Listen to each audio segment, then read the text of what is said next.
Hello and welcome to the London United Filmmaker Podcast. My name is Greg Randolph. Today, I'm pleased to have Cesar Velasco on. On the podcast, we talk about growing up in Mexico, attending both Chapman and London Film School, and his most recent film, A Film in a Different Language.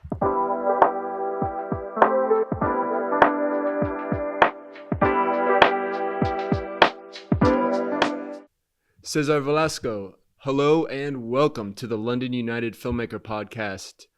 Thank you so much for being here. How are you?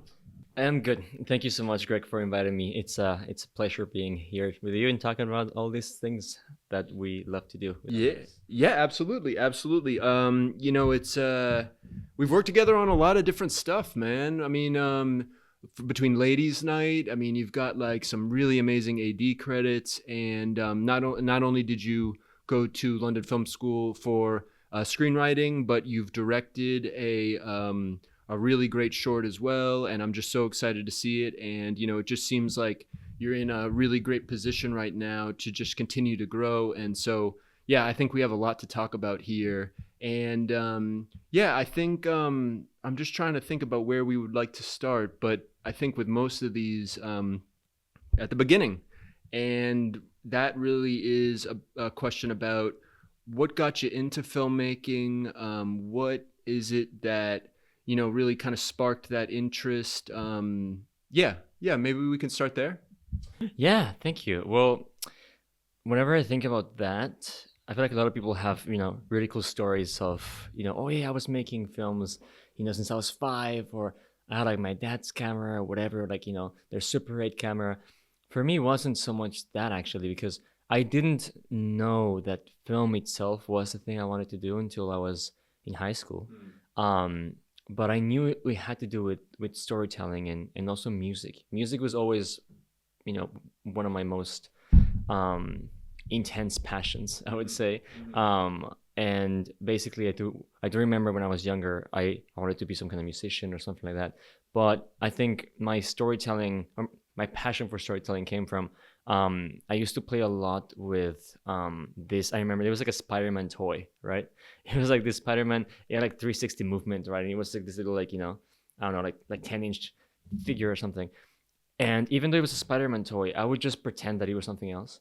And I would watch a movie, say Star Wars, or say the Avengers or whatever, and I would just sort of pretend that it was Iron Man or whatever. And I remember I would come up with entire plot lines just with this little Spider-Man figure and pretending that it was all these different characters floating in the air or whatever. And I would come up with like camera angles. And I remember this, looking back on it, I didn't know at the time, but looking back on it, I would come up with like this crazy like zooms and like pans and tilts and stuff. And just I came up with like a whole storyline for like a new trilogy of Star Wars, and like and I would I would play for like a few hours, or like an hour or whatever. I was maybe 8 or something, and then I would come back the next day and pick up the story where I left it off.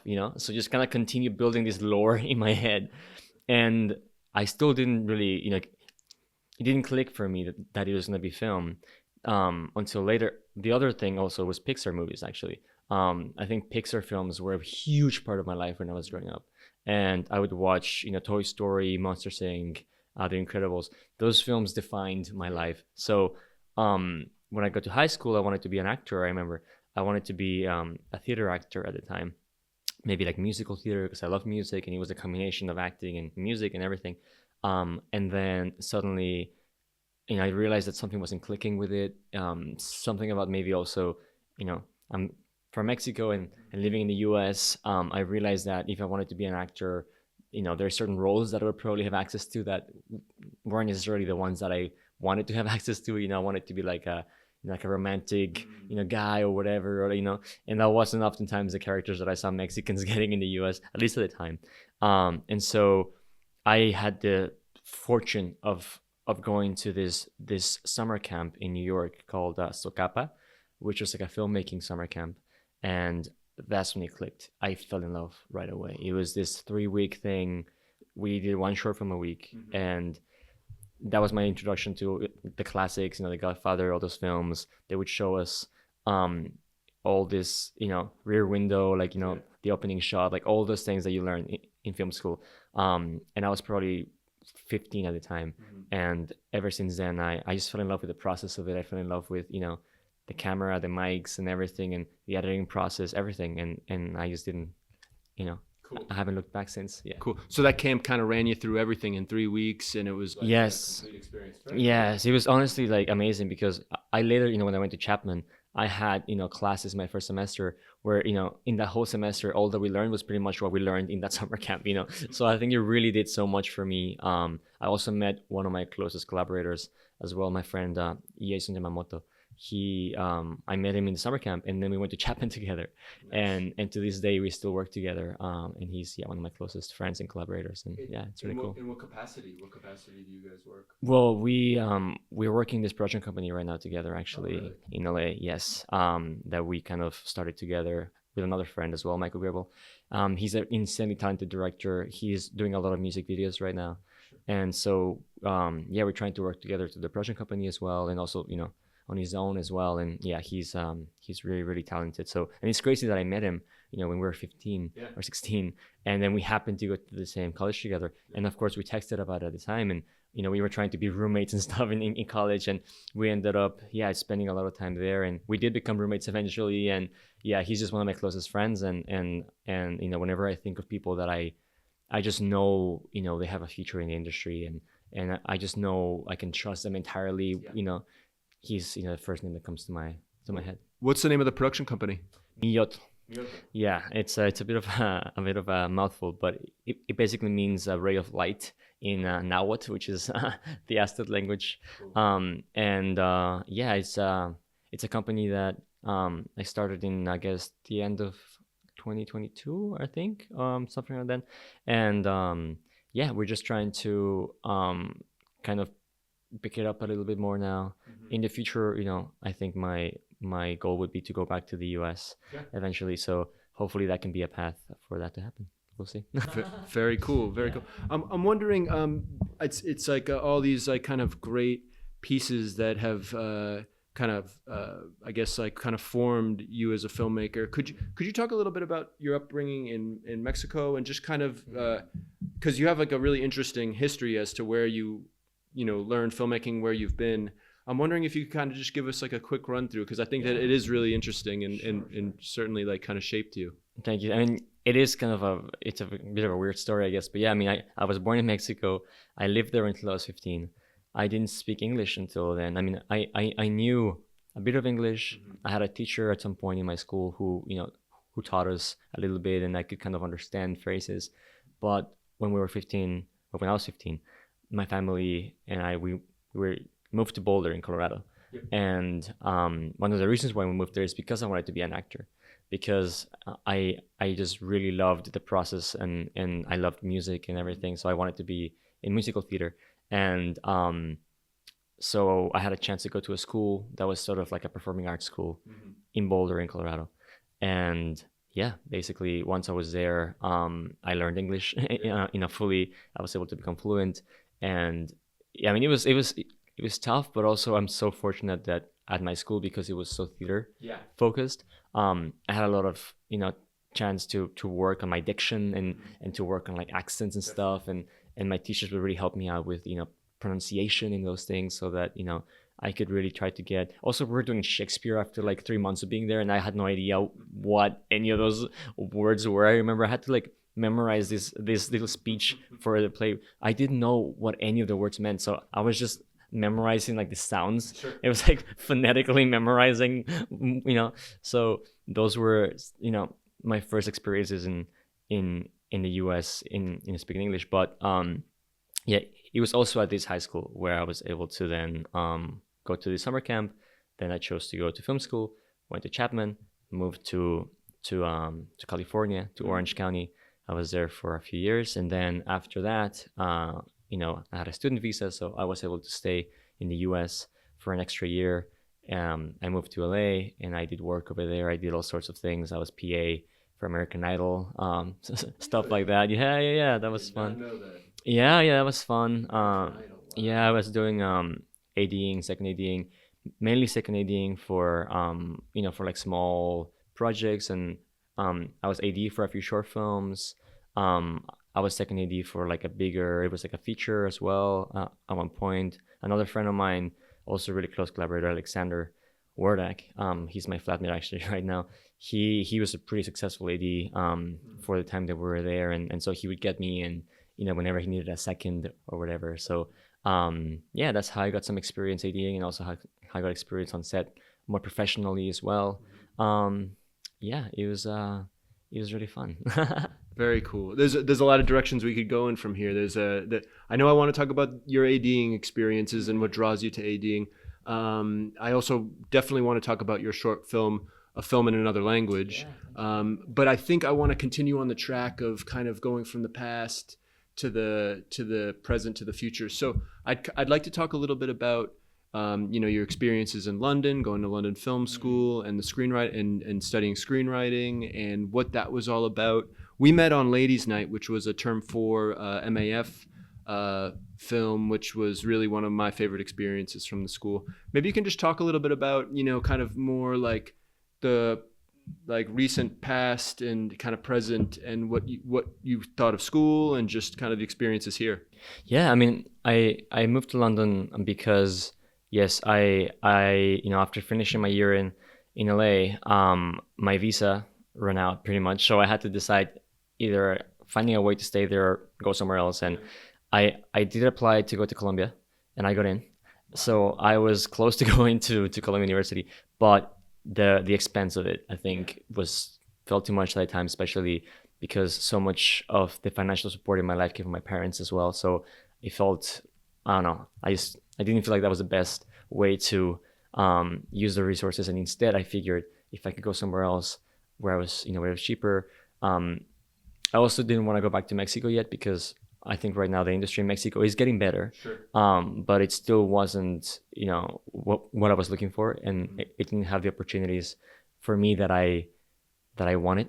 So when the idea of London came out, we were like, okay, well, what if, and my friend Alexander Wardak, he was my flatmate also in LA. We both applied to programs here. He's an actor, so he applied to an acting program. He got in, and then I applied to London Film School. Literally 3 days before the deadline, I was like, screw it, let's try it. And so I tried to come up with everything and did all the materials, got in, and I'm so happy that, because the financials aside, it's just being in London has been such an enriching experience on a whole different level than even what I could have thought. I mean, I knew from my experience moving to the US from Mexico how much going to a new country can do for you in terms of just life experience and everything. But yeah, I mean, some of the people that I'm closest to right now in my life, I met them because of this, in the last 2 years, and it's been honestly a huge blessing. So the program itself, LFS, the screenwriting program, brilliant. I think it was really good. I can't really speak on math too much, but at least on the screenwriting end, it's a program really designed to really help you just write, and like that's the most important thing. Honestly, at Chapman in LA, in Orange, I had a wonderful time, and he was brilliant at teaching you technicals. He was brilliant at teaching you, how to be on set, how to run a production smoothly and efficiently. And I feel that was kind of like the priority of it, and he's brilliant at it. I think, there's really good DPs, really good ADs that come out of Chapman. However, I think on the creative side, at least me, I felt like I was missing something. Yeah. So coming here to study screenwriting was exactly what I needed. It was brilliant, and it gave me so much confidence, because I honestly didn't think I could write a feature before I came here. And then by the time you finish a program, you have a feature.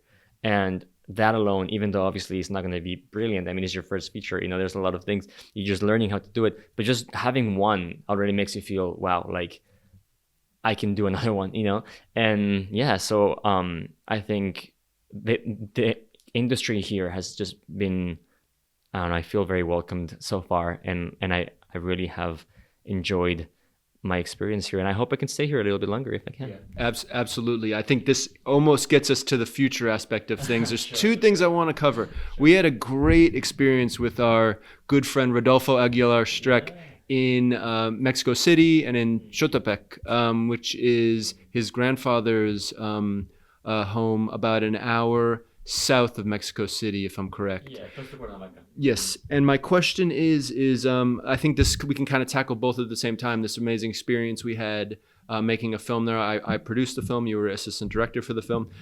Can you talk a little bit about your interest in assistant directing and what draws you to it? I'd like this to all lead up to the short film that you wrote and directed. But I kind of want to, before that, just talk about this really amazing experience we had making this film that Rodolfo wrote and directed. Your experience in editing, doing some script editing for it. Just speak on the film. The film is called Kintsugi.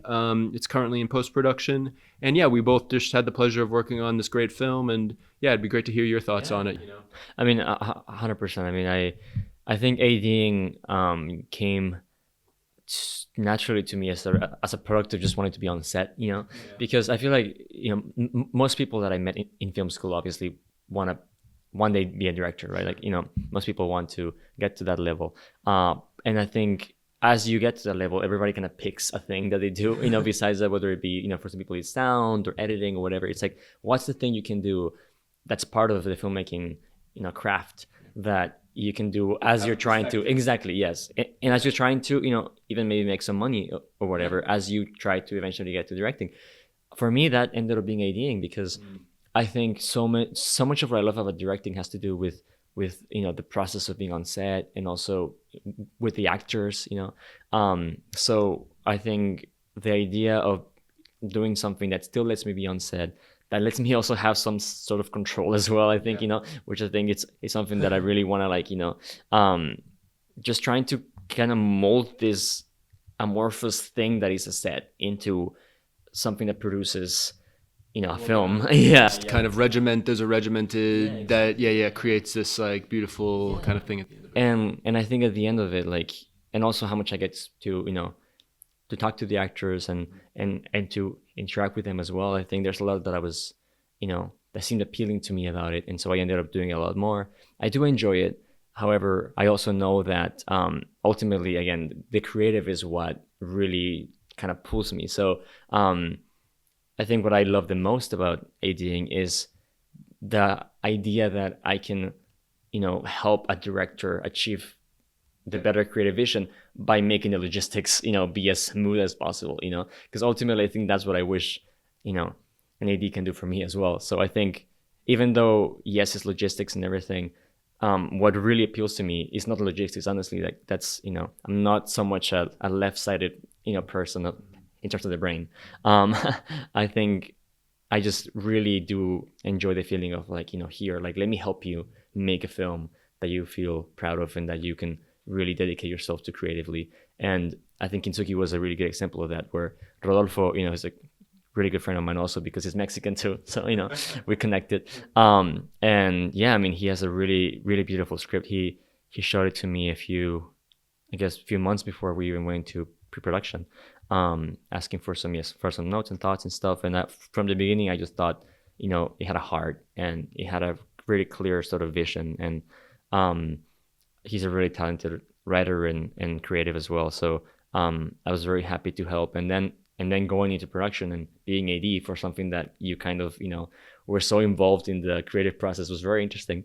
But I think you just added that extra sort of level of really wanting, to make everything as simple in terms of the logistics, in terms of the mechanics of the set, so that he could, really spend all of his brain and all of his attention in just the creative and trying to make this film what he wants it to be. And from what I hear, I do think he's quite proud of it. So I'm very happy about that. Yeah. I can't wait to see a proper cut of it. It's I think it's going to be really nice once it's all said and done. That's great. I know you were involved in different aspects of it, and it was just such a great experience, and still very close in the rearview mirror. So, but yeah, I kind of want to move to the future a little bit now, and also, well, maybe right before then, talk a little bit about your short film that you wrote and directed. I did some BTS for a couple of days. It was really fun, really exciting. A lot of rain, but I think regardless of that, it seemed like a super exciting project. I know you were just coloring it at Pinewood recently. Was it Sound Mix? That was the sound mix, and it Very was cool. yeah. I took an M. Yes. Yeah. Yeah, and that was an experience. But really fast, I just do want to say before we move on from Kitsugi, just want to say that also your contribution to Greg needs to be also said again, because I mean, you were really, really just a pillar of that set, both in Mexico, obviously in the UK portion of it, you were the producer, but in Mexico as well. Yeah, you really put your sweat, blood, and tears into that one. So yeah. It was fun. Yeah, I sparked mostly in Mexico, and that was. I mean, I love lighting as well, so that was a pleasure, and a pleasure to work with Leo and Vabahav as well. And I mean, it was great working with the production team over there. Shout out to everybody, and doing the producing in the UK portion. It's just so people who people don't know, it's a story of brothers who imagine themselves as samurai, and there's a lot of other aspects to it as well. Of course, make sure to watch the film, wherever it may be in festivals. It was a pleasure to work on. Rodolfo really wanted me to be a part of it, and so you can't really say no when they kind of when Rodolfo kind of when anyone. For me, it's about that they come to you specifically. It isn't this type of thing where it's like for whatever reasons that they value your opinion. So yeah, when it's that type of thing, it was a no-brainer. So really enjoyed it, and yeah, just excited to see it out there. I know it's gonna have a great run, So. So too. But yes, anyway, sorry to go back to that for a second. But thank you. But yeah, I mean, in terms of my film, well, I film in another language. Yeah, I mean, it's a bit of a crazy thing overall. Well, I guess it all started at Chapman with my thesis film at Chapman, which was a whole intense process for many different reasons. Honestly, we could have a whole podcast just about that film. It was like the production process was insane. I intend to. This is just the beginning. It's introductory cast. Like I was talking with even with Remy the other day. Like he's got things are gonna happen. 6 months from now, it's gonna be a completely different life. So yeah, this is just the beginning. And again, like these idea of like round table discussions, getting a bunch of us together to speak on an issue or a specific thing happening in film. So yeah, but yeah, you. Yeah, it was just, I mean, yeah, the challenges that were massive. We were just getting into your short. Your short film. You were just kind of talking a little bit about it. Yes. Well, yeah. So when I did my thesis film in Chapman, the challenges of that made me really ache for, I guess, another shot at doing something of big scale before I even really considered trying to move on to the next step, which I guess would be trying to do a feature or something like that, right? So I knew I needed another short as a director before I feel like I really understood what directing even was, So I started planning all the way back from 2021, pretty much, some kind of project that I could do in the future that was very sort of, I don't know, it needed to be a concept that was like a short film concept, I didn't want it to be something that was bigger, that I was trying to compress into something, or, because I feel that's oftentimes what happened. And so instead I came up with this idea that, some kind of experience or something that would make it feel like the short film, the form of the short film, could really sort of, I don't know, work symbiotically or something with this experience. So long story short, this is a short film that happens in a different language. So the whole short film happens in a different language. I worked with a friend of mine, Angelina Hugh, to come up with an entirely new language with, with rules and with everything. So who's this person you worked with? Yes, Angelina Hugh. She is a friend. It's a funny story how I know her. Her sister, her sister Tiffany, we worked on a short film actually in LA together. And then when I moved to London, she was like, "Oh, my sister is in London. You wanna, meet her?" And so we met, and she's brilliant. She's an incredibly talented writer and filmmaker of her own as well. But I asked her for help because she studied English in college, and she knew other languages, and she just could help me out a little bit. So yeah, we came up with this language, I guess. And I wanted the short film to be about the experience of not understanding anything around you when you're an immigrant. You know, when you move to a new place, when you know, because that's what I felt to some degree. I experienced that, you know, when I moved from Mexico to the U.S.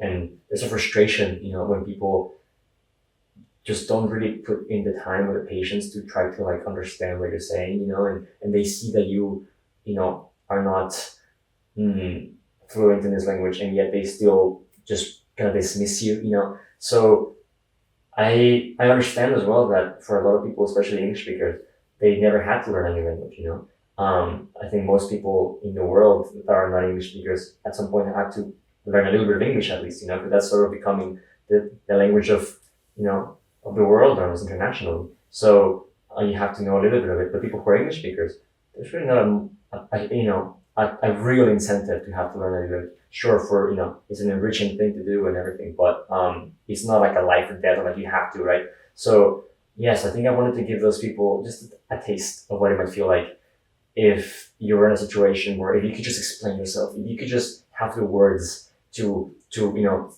to like explain to someone what's happening, then so many things could be avoided. And that's what this story is about. It's a dishwasher who comes from some not undisclosed, unknown country, I guess, because I also wanted the story to be universal. I didn't want to have, you know, anyone from any particular country. So the country where it happens, it's not clear what country it is, and it's not clear where she comes from. But what is clear is that she doesn't speak the language of this new country, and yeah, that's basically the story. It's a series of situations that she goes through because she's not able to speak this language. So I'm very excited because we just finished post production. Oh my God, the weather that one day. I don't know if how it was over the course of how many days were you shooting? We were shooting for 6 days. Yeah. 6 days. But that one day, it was very cool though. Like my perspective on it was, you know, was Jumbo was gaffing. He gaffed a couple of days. And can you tell me about the DP? I know you guys are good friends from school as well. Is that correct? Yeah, Scott Larson. Yeah. Another person that I met in Chapman and who's really, really talented. Yeah. He I met him when he did one of my student short films, Chapman, before my thesis, and I just really loved his work. He's so efficient with lighting, and he has just he says that natural eye for where to place the camera and how to place the light so that it just looks good, you know. And also because of what I love about him as well is how efficient he is because of also the budget, you know, because we knew that this film was going to be more tricky to pull off than other ones that we've done. So I wanted to make sure that lighting was as efficient as possible. Also, you're shooting at night in an alleyway and stuff where that's so difficult to light. So I just knew that if there was anyone that I knew who could pull that off was him. So yeah, he's brilliant. He got a great future ahead of him, and also he shot my thesis film. The one that I was mentioning. Yeah. Cool. What was the name of the thesis film? Thesis film is called A Song of the Land. A Song of the Land. What was it about? It sounds like obviously, I mean, right, at any stage when we're just getting in or just making our first few films, there's things that we want to correct about it later. It sounds like that's, you know, something that you wanted to do, but maybe just yeah. Well, that's the thing. I'm incredibly proud of the film, but at the same time, it was just one of those experiences that really challenged everything that you think you know about filmmaking or anything. You know, it's like at every stage of the process, something went wrong or you know, it was some sort of challenge. But it's a film that I wrote also with immigration in mind. It's sort of the spiritual journey that this man goes through when he's trying to cross the border from Mexico to the United States. And there's a lot of music as well, and it has to do with the idea of the land sort of not belonging to anyone, that we just kind of all you know, put value or like, you know, our own sense of ownership onto it, but the land is just there. So I think as an immigrant, the idea that even if there are some people that may not want you to be there, that maybe the land does want you to be there, then that kind of gave me some kind of comfort. So it's about that. And yeah, we shot in Joshua Tree, which for anyone who knows where that is, you'll know that trying to shoot in Joshua Tree in June is a terrible idea. It was 117 degrees Fahrenheit when we were there. And Yes, just yes. That's it. It was a challenge, and at the same time, I do think it taught me everything that I think I know now. About the process, and it prepared me, I think, a lot for what can happen, and also how to still get the most out of it. And in the end, I think we all feel very, very grateful, and it was a success. I mean, we were lucky enough to get a DGA award at the student level for it. Yeah. Go. Yeah. It's good. It's wrong. It's good. Yeah. Cool. Yeah. So yeah, I mean, the DGA does like student awards as well. And they gave us a jury award for that. Amazing. And yeah, I mean that was a crazy experience. We got to go to the DGA building in LA and DJI. The Directors Guild of America. Oh, DJI. Okay, DJI. Okay, I see. Wow, amazing. Yeah. Sorry. Amazing. Yeah. So the Directors Guild of America. Wow. And it was great. Carl Weathers, rest in peace. He was the presenter of the awards. Wow. And so he gave us the award, and that was honestly another one of those moments where I felt like so in love with the idea of filmmaking again. And I mean, when you walk into the Directors Guild building, and you see all these framed pictures, you have like Spielberg and all and stuff, and then you're thinking, damn, okay, well, I guess this is it, it's a wild thing, but so yeah, I think again for the fact that the production process of that was so difficult and extreme. I mean, I'm telling you, there was a moment in that film where I remember looking at this guy and I was like, this might be the most miserable I've ever felt in my entire life.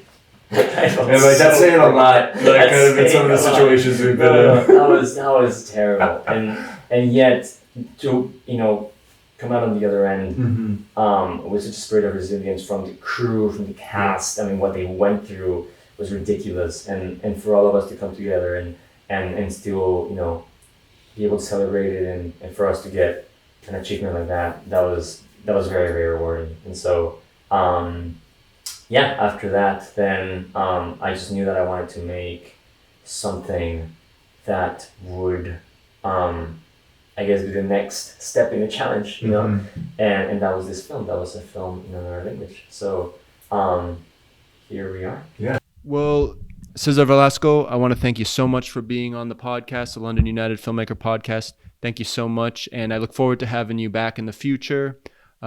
Just thank you.